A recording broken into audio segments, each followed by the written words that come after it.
Hi, I'm Addison K. Witt, Poet Laureate of the Defense of Democracy and host of this podcast. The attack on America's public school system isn't slowing down, but neither are we. Here you'll meet authors, educators, students, and defenders from across the country who aren't just sounding the alarm, they're answering it. You'll be informed, you'll be moved, and if we've done our job right, you'll be ready to stand with us. This is the Defense of Democracy podcast. Let's get into it. Hello, friends, families, and allies. Welcome to the Defense of Democracy podcast. I'm your host, Addison K. Witt, Poet Laureate of Defense of Democracy.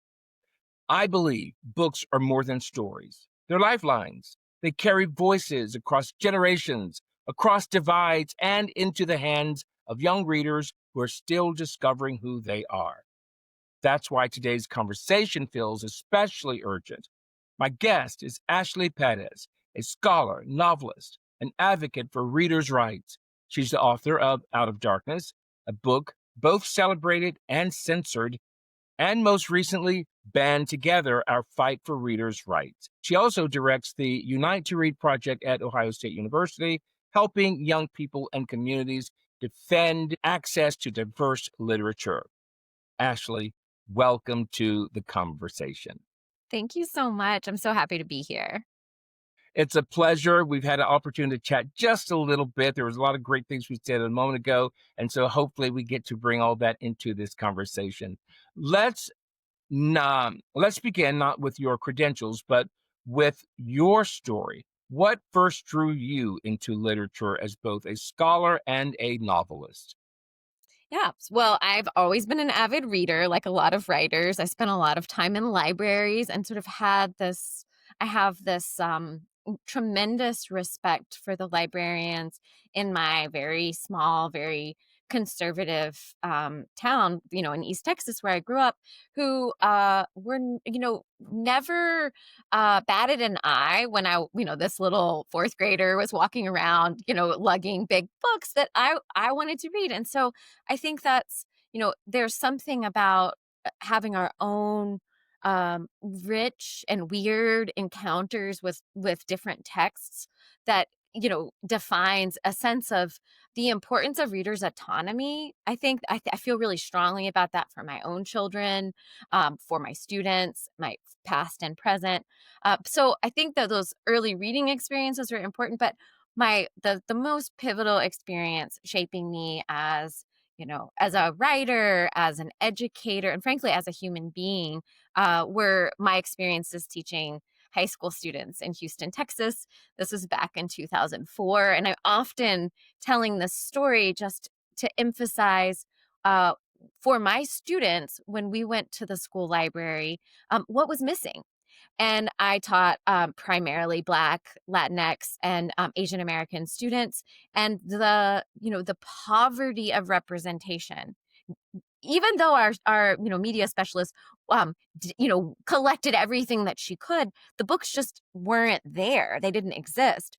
And over the past 20 years, writers like me and many others have worked to diversify what's available on the shelves. But I saw my students hungry for representations of lives like theirs, but also for representations that communicated the dignity and belonging of all kinds of people. And I think that's one of the important things to emphasize. It's not just about, seeing yourself. It's about seeing a wide range of representations that uplift the experiences of all kinds of people. And of course, in 2004, young adult literature was heavily dominated by white, cisgender narratives representing middle-class people and heterosexual relationships. And, that needed to change. And authors like me worked to change that. But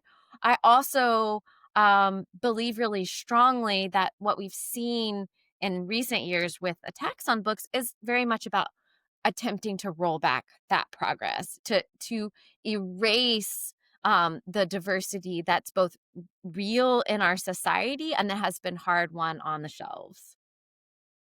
Wow, there's so many jewels in what you just expressed that I want to delve into so many. First of all, I'll start with this here.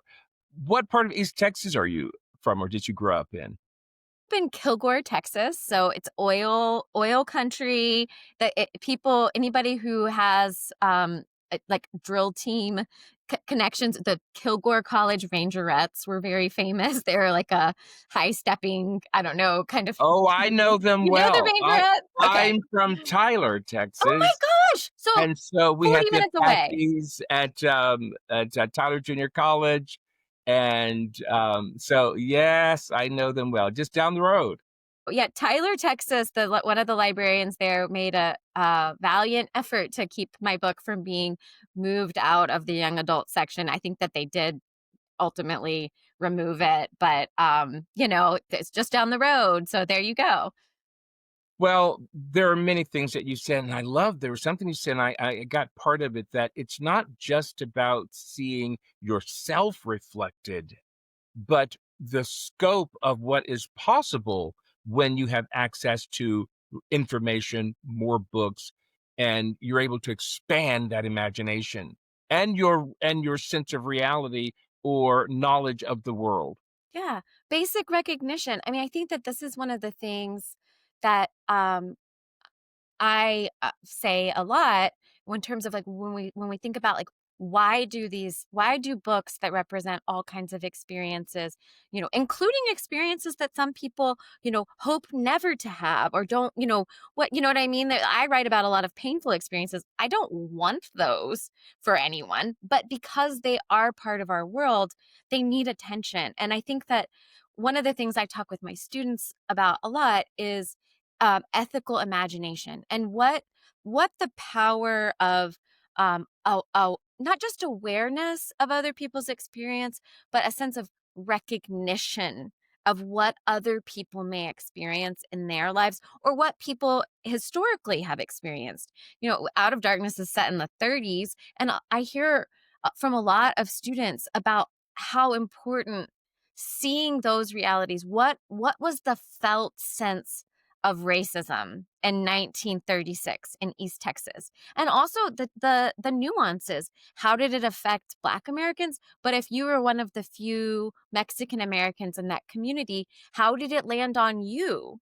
And what was the weight of that? And how all of that is not some distant and disconnected um, you know past, but it is something that is braided into our present. And I think that for people to understand the ongoing, the ongoing racialized violence in our society, we have to trace those threads back. Um, you know, to have points of reference and have a sense of recognition for the pain and also for the joy and the beauty, that the way that people create and recreate in their lives in spite of those oppressive circumstances, so that we're part of that project of recreating and creating in our lives, but also holding a space for that possibility for others. And I think anybody who's read Out of Darkness to the End wants more for the characters. They want a different world where those characters get to thrive and share their gifts with the world. And I think that sense, that's something that if we read widely, if we read about a lot of different experiences and a lot of different people, if we read deeply with a desire to understand, we end up understanding that every person's potential is important and that every person they're blossoming their expansion into what's possible for them and for those around them benefits, add something to our world. And so I really believe that that kind of vision and that kind of recognition is transformative for people because it makes them feel safe in a diverse and pluralistic society. And we have a diverse, pluralistic society. Whatever people in the federal government want to say, that's true. It's real. And people can feel at home in that if they learn how to bridge across differences and imagine into different experiences. Read deeply with a desire to understand is indeed transformative. I love that. That's what I take away from what you just said. That's good stuff. Okay, you are a professor, director, researcher at Ohio State. How does that role inform your writing? Well, I'm, really excited I love teaching. And I think that I I've been really fortunate to be in a very interdisciplinary department. I'm in the Department of Comparative Studies. My colleagues are, scholars of, religious studies, popular culture and music, folklore, sociology, anthropology. It's a very diverse group of scholars. And I've really seen my work shaped by that very rich conversation that centers culture and the different expressions of culture and the different, the questions that cluster around, what do we create as people and how do we live together? And I will also say, being a professor has been in this time has become interesting because I have had opportunity to bring all of the lessons that I've learned being a heavily targeted author, receiving hate mail and all, and seeing censorship in the K-12 space, um, which began in 2021. We knew it was coming to higher ed. And in Ohio, where I teach, we've seen in the last few years, the state legislature has really put higher education in the crosshairs. And we have last year, the Senate senator made it the number one priority to pass a anti-DEI, restrictive bill to chill important conversations and to create a kind of climate of fear and surveillance in our public universities. And just to be clear, I'm speaking as a private citizen. I'm not speaking on behalf of my university today, but that experience is so very connected to what K-12 teachers and librarians have been enduring. And I am now in the position of I'm a university senator. I, serve on a steering committee that's includes the president of the university. I do everything I can to make the case that a core dimension of our academic responsibility is to thoroughly teach the concepts in our field and not to contract or restrict the discussion out of fear of being targeted for teaching controversial topics. Now, that is a heroic effort for people to hold that wide space for their students, but I think it's our responsibility. And my goal in the spaces where I have influence in higher ed is to help people connect the dots and understand that the censorship happening in higher education, the censorship happening in K-12, the censorship happening at ABC, right? In Yes. Jimmy Kimmel's sort of removal and then reinstatement. These are not they're all related, and they all need our attention. And they can also, when we see those connections, we can actually respond with a really broad coalition. And I think that's where defense of democracy and the priorities of the organization are really important, because there's this sort of sense of there's a lot we can agree on and we can stand together. And I'm very optimistic. I find that intention with the moment a lot, but I have to hope for people to step into that kind of clarity and stand together. So higher ed is just unfortunately for me, in large part, another front of the fight against censorship and the fight for ideas that matter and the fight for books that matter. I agree with that, and it seems that right now, with everything going on in society and much of what you just mentioned, that professors, educators, teachers, authors are literally on the front lines right now in our fight for our democracy and unification of our nation. Because, well, some people don't believe that we need a unifier in chief to lead the nation, that it can be any person who has whatever belief systems they have. We are the United States, it's in our very name. And it is important to have people that can unify and lead the nation if we're going to represent democracy full out. There has to be unification. And right now, it's those professors and teachers and educators, universities, institutions of higher learning. They're literally on the front lines right now.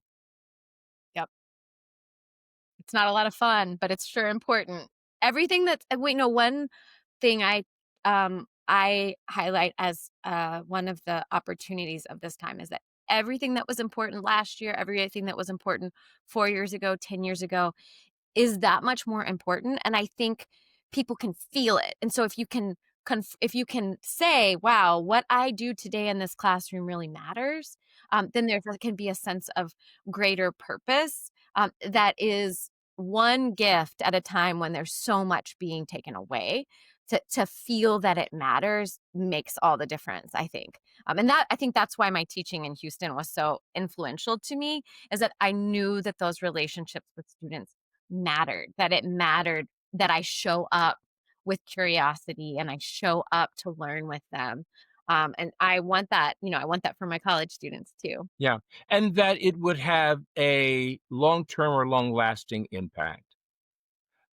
Let's talk a little bit about your books. Your book, Band Together, Our Fight for Readers' Rights, comes at this very pivotal time.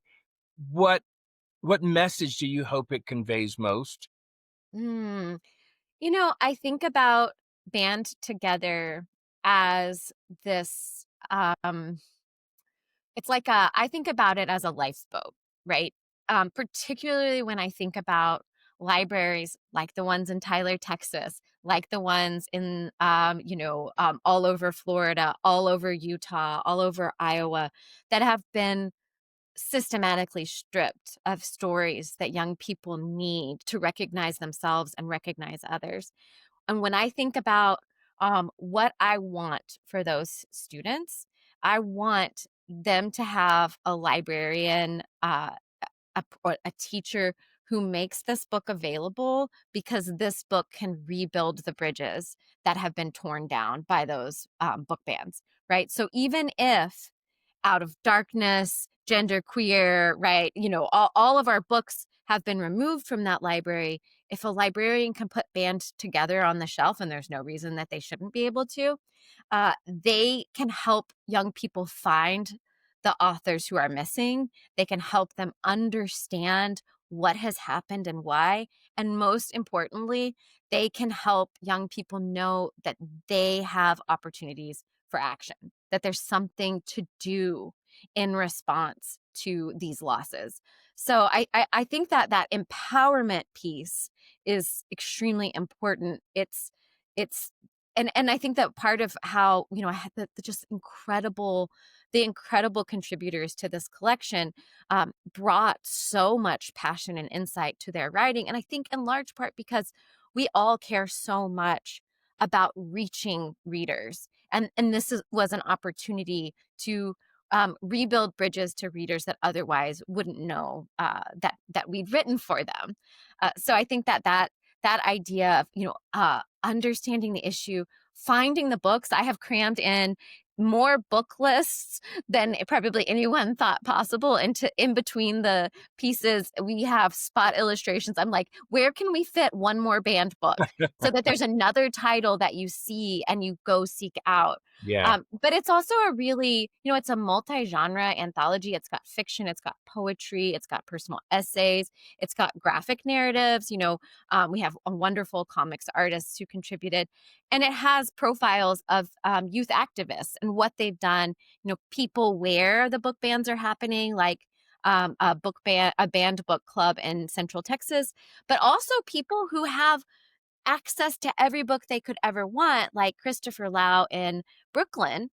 He lives in the most diverse, 5 square miles of the nation and can access any book. And he created an entire YouTube channel to highlight the books that have been going missing in many libraries because he cares Wow. about access for his peers, right? And so that sense of advocacy that goes beyond an individual person's right to read and extends to how do I amplify the importance of access for everyone. And so those are, just those are a few of the things that I am so grateful for and proud of in this anthology.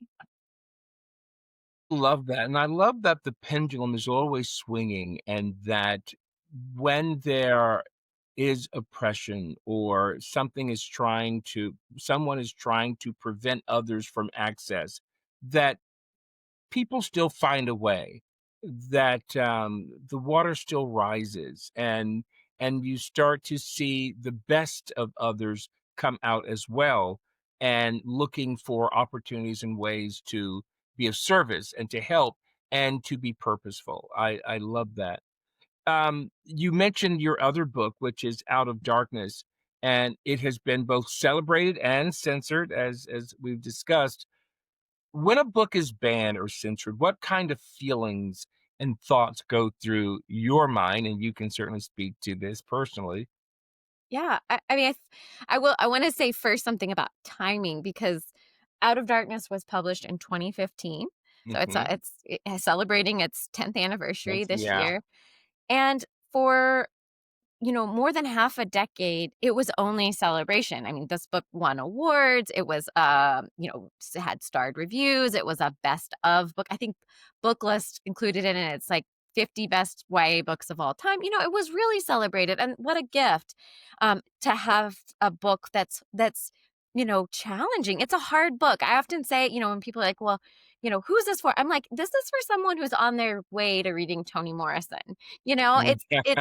it's not a beach read, right? Yeah. It's we're Yeah. going to we're going to stand together and witness pain and witness squandered possibility. To see, what does racism, what does family abuse do to the real potential of young people, and how do we envision and fight for a world where there's room for all kinds of love, all kinds of families.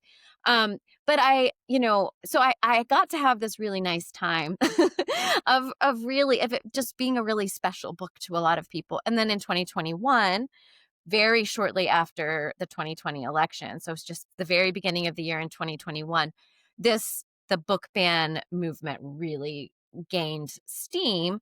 And there was what we would call like this sort of in this new wave of book banning, where the the MO is, don't read the books, get a list, target a bunch all at once, and target people of color, books by and about people of color, queer people.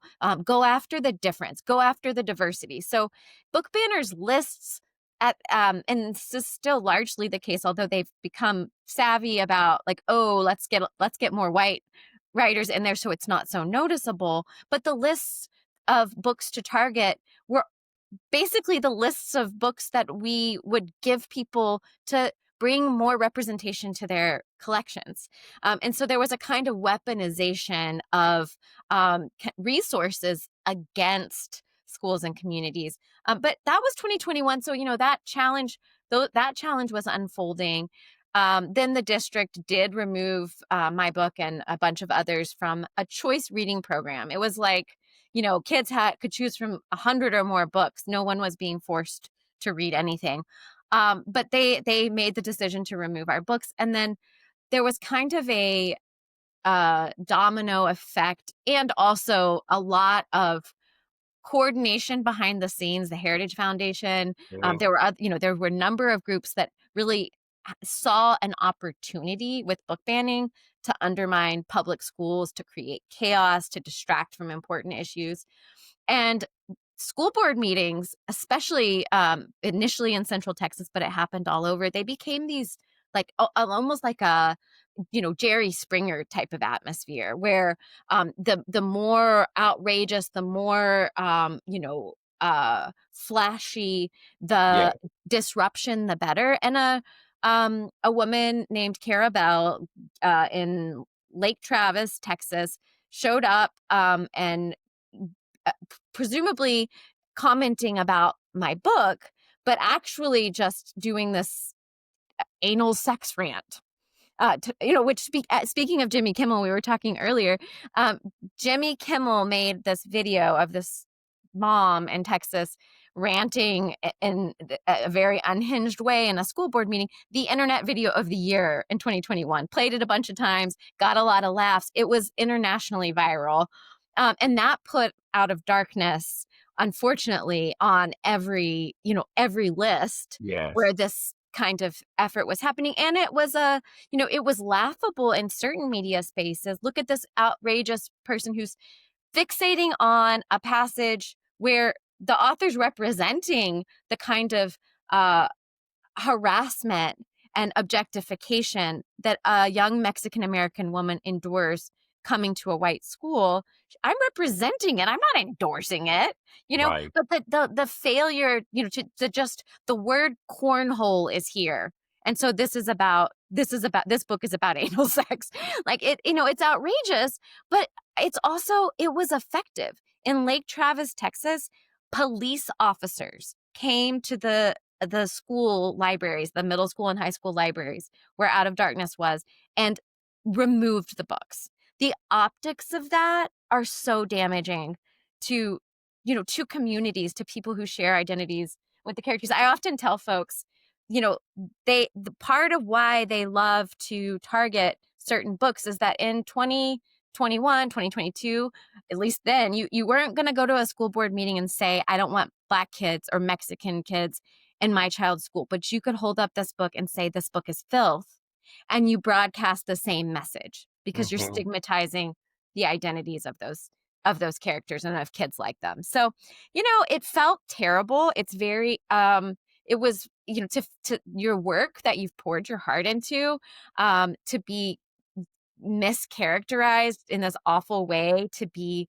it's just like slime. And more significant than the video itself for me was all of the hate mail, because every time that video was reposted, I mean, I got horrible messages sent to my work, on my work phone, voicemail, um every inbox I have, Instagram, Facebook, what is it? LinkedIn. You don't realize how many inboxes you have until they start filling up with hate mail.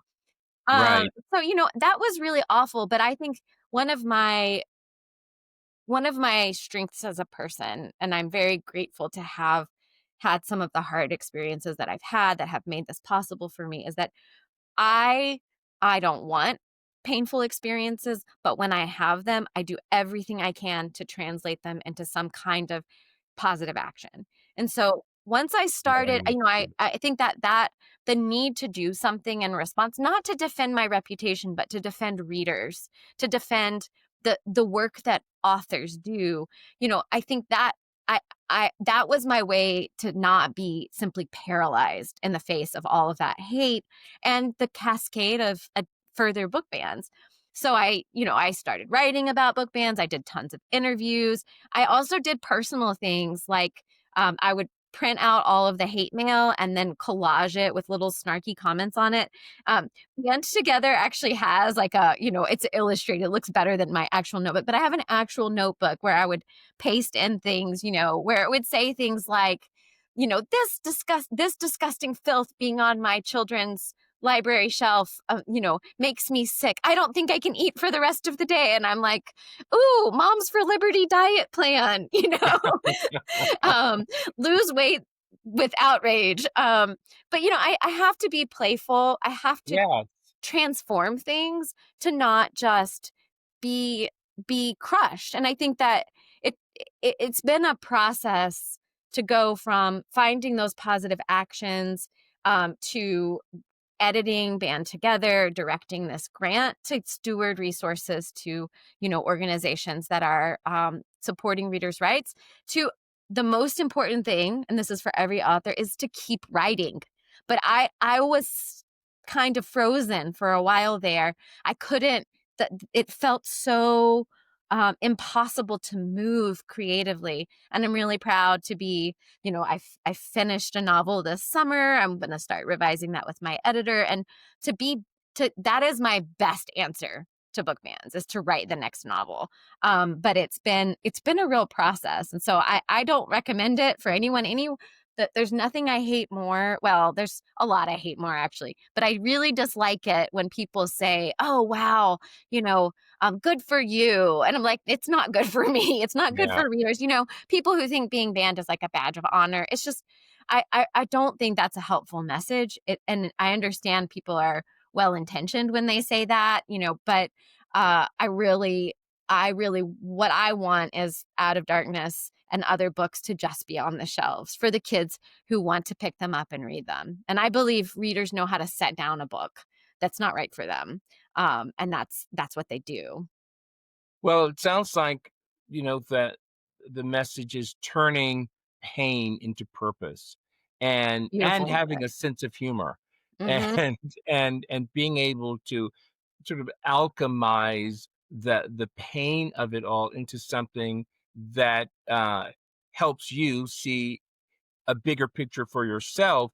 And also, I feel that in listening to you, that you're galvanized to do even more for not only yourself, but for your readers and for the community at large, where you have to keep going and keep writing because this is this inflection moment right now. And you can either take the pain and stop, and sometimes we have to for a brief moment, but then we're able to reconnect, especially if you happen to have a strong supportive community where you can people believe in you and can help you believe in yourself even when you've been hard hit Yep. by And that criticism. that is so important. And I think that my partner, my kids, that they see the cost, they see the toll, and also they see why it's important to keep Yeah. advocating. And that's if it, that I think when one of the things that in this time motivates me the most across these different areas of advocacy is I want my kids to see that we don't sacrifice ourselves. We have to work in ways that are sustainable, but I want them to see that every opportunity I have the capacity to take, that it allows me to do something that supports other people and their ability to live free and full lives. I'm gonna do it. And I think that, you know, there's a way that sometimes family members, they worry, right? They worry about Sure. safety or other things, but I think that we're in a moment where we all need to be supporting each other to see that we always have choices, even as things get feeling cramped in places where there's a lot of repressive activity. Is we still have choices and ways that we can make make the space bigger for each other. Yes. Okay. So I think we can all agree that reading is fundamental, not just as a skill, but as a way of seeing the world, of imagining possibilities, of connecting to one another. Let's talk a little bit more about your Unite to Read project. What impact are you seeing in schools and communities? Yeah. So this project, really works to build, it's to strengthen the network of advocacy for readers and their rights. And it's a higher education grant. So a lot of our work is actually focused on involving students and professors and researchers in the work that is already happening across our organization. So there's some of this is like really practical, like how can we design processes and a workflow so that community members, once trained, can help defend the books? So, Unite Against Book Bans, which is an ALA affiliated resource page, has something called book resumes. And they are these real simple documents that have a book, the cover, the synopsis, the awards that a book won, some excerpts from reviews. It's a tool to highlight the literary merits of a targeted book. Well, when we have thousands and thousands of books being targeted, we need a lot of help. The Office of Intellectual Freedom at ALA needs help creating these book resumes. So some of our work is really practical, like teaching people how to make a book resume and coordinating that work so we can use our collective capacity to create advocacy tools that people all over the country can use. Because I will say, let me have a little, put my professor hat on for just a moment. Something a lot of people don't realize, and the kind of messy, Jerry Springer energy of a school board meeting where people are talking about pornography and obscenity, is that there's a legal definition of obscenity. And it's, their states by and large have the same definition in their statutes. And a book, it's called the Miller test. This is a part of the Miller test. If a material has serious literary, artistic, political, or scientific value, when taken as a whole, it cannot be defined as obscene. It could still have sexually explicit content. It might include a Sure. rape scene. It might be a manual about sexual health that depicts the sexual organs of the body. That is not an obscene material. And that is a distinction that the book banners have worked to erase, to confuse, to create a lot of chaos around. But knowing that is really empowering. And that's where the book resumes document the serious merits of a book and help to provide a principled defense of the books. So that's one thing. But there's a lot of other, one other kind of area of programming that I'll highlight is that we want to create spaces for authors to talk about their craft, to have a chance to speak about their So work. important. Yeah, and because once you're super banned, as my now 10-year-old said when he was 7, "Wow, mom, you're super banned." When you're super banned, you know what you get asked to talk about is book banning, not your books, not your art. Right. And so we're working to create, I'm really excited about a partnership with Project Narrative at Ohio State for literary scholars to have conversations with banned authors about their practices and the narrative choices that they made, rather than focusing the conversation on this book's been banned in so many places. So those are some of the things that we're up to, and we have great partners working all over the country. Of course, we've partnered with Defense of Democracy, Every Library, the Highlights Foundation, Brooklyn Public Library, Salt Lake City Public Library. We Need Diverse Books, Daylo. If anybody's seen the Band Together documentary, this group of young people in South Carolina, uh, Love that documentary isn't so it much. great? It Oh my hit gosh. every point. If anyone's like, "Give me a crash course in 2 hours," I'm just like, "Watch Band Together." I think it's Yes. on, you can stream it online now, and it's wonderful. Yeah, it won the grand award in our film festival, the Defense of Democracy Film Festival this year, which I chaired.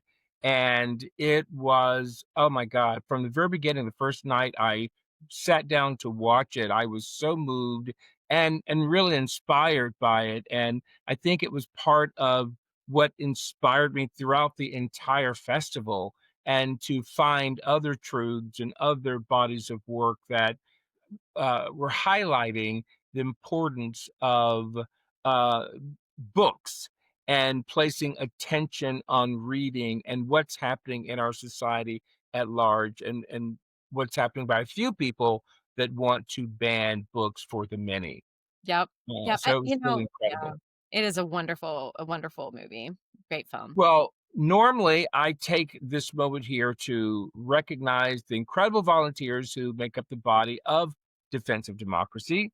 Today, I want to highlight the importance of reading, Read Out across America, a national celebration of the freedom to read, bringing together communities, authors, educators, and everyday citizens to stand up against censorship. It's not just about books, it's about voices, ideas, and the power of imagination. I don't think that we can say enough if about the volunteers. And if you're listening, I invite you to become a host. Share your favorite book online, or simply show up at your local library and be present for the fight to keep shelves full and stories accessible. Okay, the bottom line is that Defense of Democracy just simply can't do it without you. So join us, add your voice, and let's keep this fight going. Um, every student, every person, every community, every one of you matter. Okay. So we know that many listeners feel overwhelmed by the scale of censorship. It's what we're talking about. We were talking earlier about shifting focus.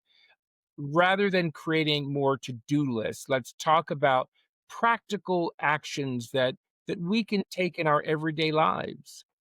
Absolutely. I think, and as you were talking about volunteers and things, I've one of the things, especially in this work with the grant, that I've tried to center over and over again is um, connecting to values, right, first, and advocating from a place of what your values are and also what your strengths are, what your passions Mhm. are, because there are always ways to advocate that align with the things that enliven you, that make you feel more fully yourself. And so one thing that I want to say to volunteers is, if you have that feeling that you're just doing because you have to do, um, make an adjustment.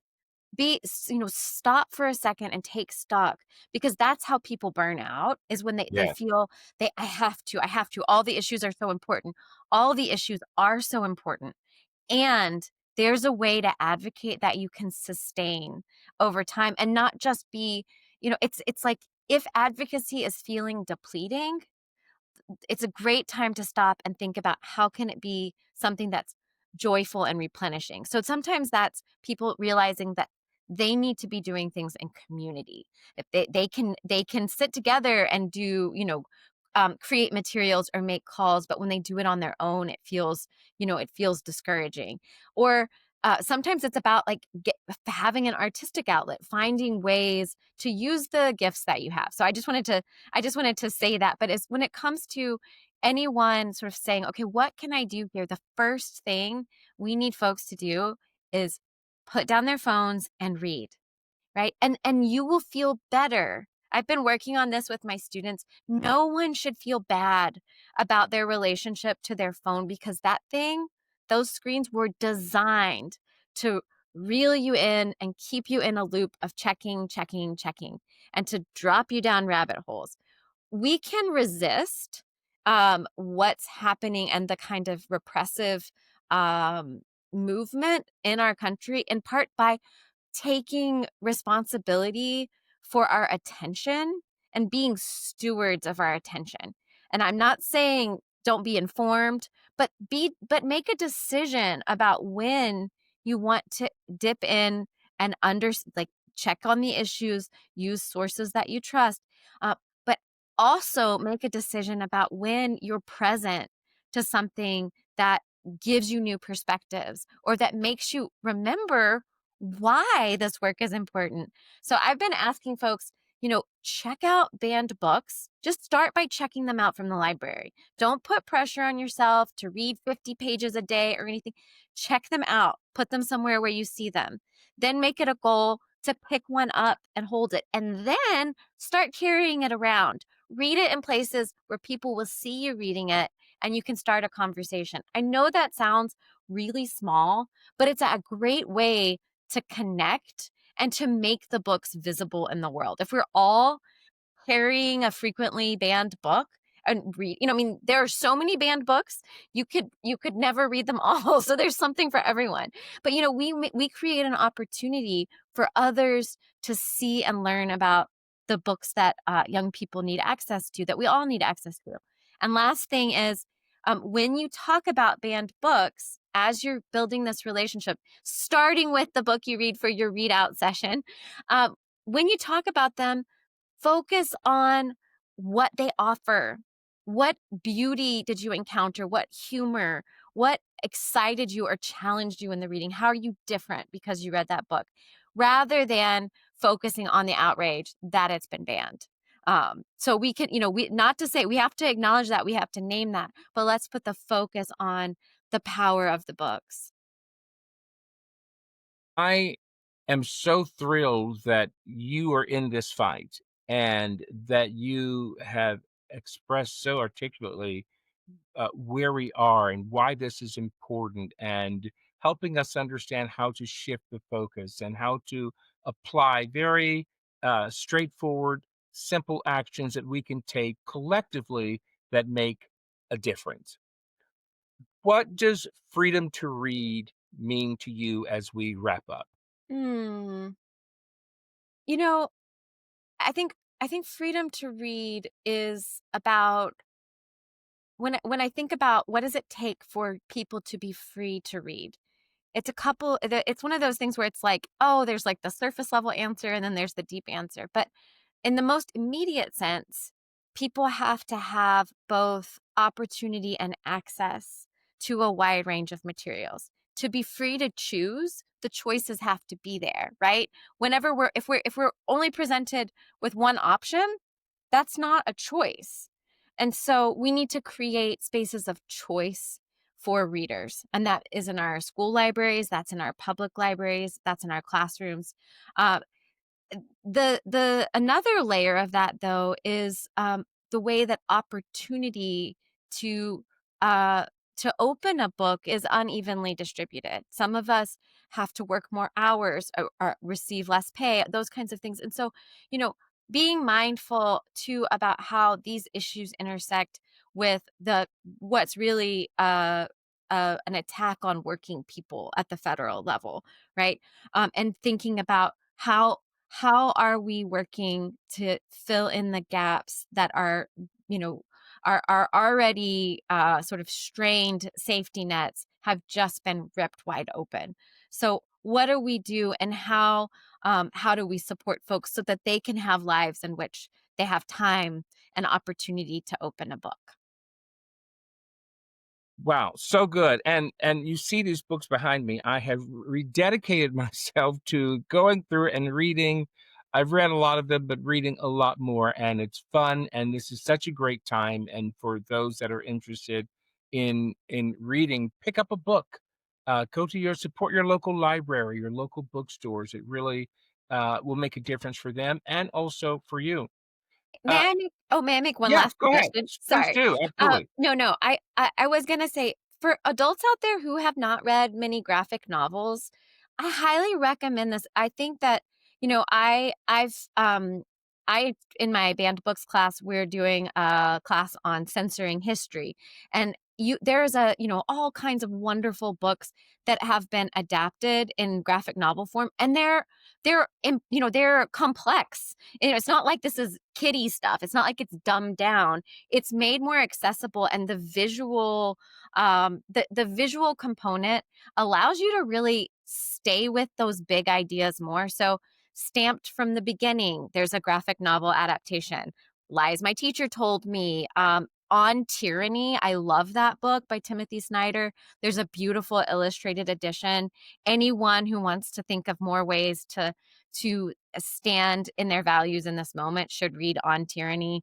There are great books about Japanese internment. The Diary of Anne Frank graphic novel adaptation's been targeted. So there are just these really beautiful books that can give us access to the kinds of ideas and conversations that are being squeezed out of a lot of public spaces. So, especially if you're sort of like rebuilding a reading practice, grab a graphic novel, because that sense of the space on the page is really inviting. And I read them all the time. I love them. Those are great suggestions. I love that. And having you here today, I just want to say thank you for joining me in this conversation and your ongoing work as a scholar, novelist, and advocate for readers' rights. And you do remind us that books are more than stories. They are lifelines, mirrors, and windows into possibilities. For our listeners, Read Out Across America runs October 5th through 11th. You can take part by hosting or joining a local readout, sharing your favorite banned book online, or supporting organizations like Authors Against Book Bans and Defense of Democracy. We'll include links in the show notes so you can learn more and get involved. Ashley, it has been indeed an honor to have you with us today. Thank you for taking the time. It has meant a great deal, and you're super fun to talk to. I loved it. Thank you all. And thanks for listening, everyone. Take good care. Defense of Democracy is the only national, nonpartisan, nonprofit organization dedicated to protecting our schools and libraries from attacks by anti-government extremist organizations like Moms for Liberty. We count on listeners like you to support our work. If you would like to make a tax-deductible donation to Defense of Democracy, please visit defenseofdemocracy.org and click support. 100% of your contribution helps our work, including the production of this podcast. If you are a business and would like to learn about corporate sponsorships of the podcast, which start at $250 per month, please contact info@defenseofdemocracy.org.